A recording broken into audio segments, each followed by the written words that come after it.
Have you ever heard the old Greek myth about the sun and the boy Icarus? Icarus was in prison, but his clever uncle Daedalus had made wings from feathers and beeswax, so they could escape like birds. But Icarus flew too near to the hot sun. The wax melted, his wings came apart, and the foolish boy fell from the sky. These bees have come from the sky too, with weighty sacks of pollen on their legs. The beekeeper has hives, and he wants to inspect them. Using his smoke machine, he makes the bees feel sleepy, so they're less inclined to sting. Bees are busy little things when they're not being gassed, and these honeybees have been buzzing around the local flowers, picking up pollen and sugary nectar with which to feed the colony. Inside the hive, the bees have built honeycombs, 6-sided cells for the baby bees to grow up in as they eat the nectar. There are thousands of workers in this colony, and they all share the same mother. And there she is, marked out by a spot of blue paint. She is the queen, and she's testing the loyalty of the workers with her feelers. Every bee is kept busy with its own special job, like fanning, for example, to keep the colony cool. Here are some workers tending to the honeycomb, which is made entirely of wax.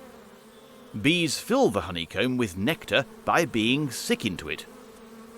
We put their vomit into jars and call it honey. Having stolen the contents, we can melt down the wax honeycomb and make handy blocks. These blocks are from giant African bees, and they will make excellent candles. But not until they've had a chemical clean-up. The wax is melted by hot steam pumped through copper pipes. The water from this steam condenses at the bottom of the tank.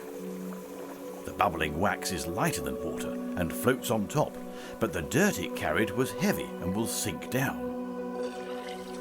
That's exactly what happened to an unfortunate factory cat just a few years ago. It fell into the melt, and the poor little pussy was waxed into oblivion, making a terrible mess of the drains.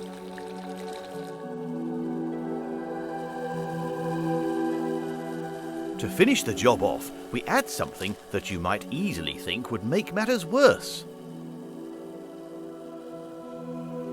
This man is shoveling in activated carbon. Filthy old soot is what you and I would call it. It's an odd thing to think that adding soot can clean something, but it works with the help of a very magical ingredient. Fuller's Earth, a completely natural mineral that loves to absorb the dirty bits.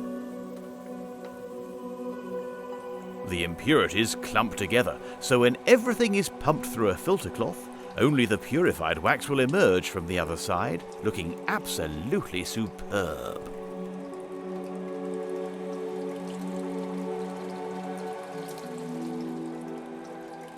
Wax has hundreds of uses. Metalworkers find it very handy for making their moulds, and the aristocracy like to seal their letters with it. And of course, it makes a very effective hair remover.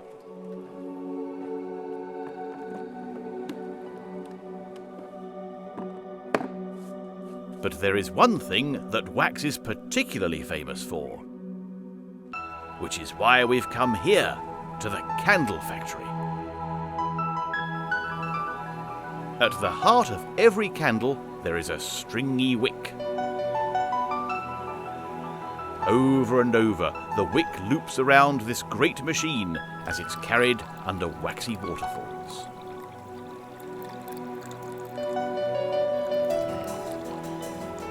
The wick takes the best part of 2 hours to be loaded with the right amount of wax.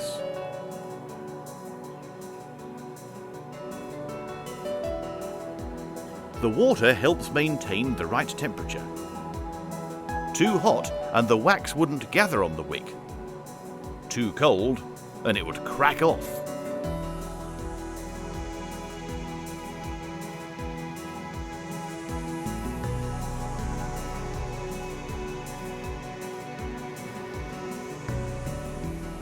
For practical purposes, this candle is rather too long, so it is chopped down to size by the executioner's axe.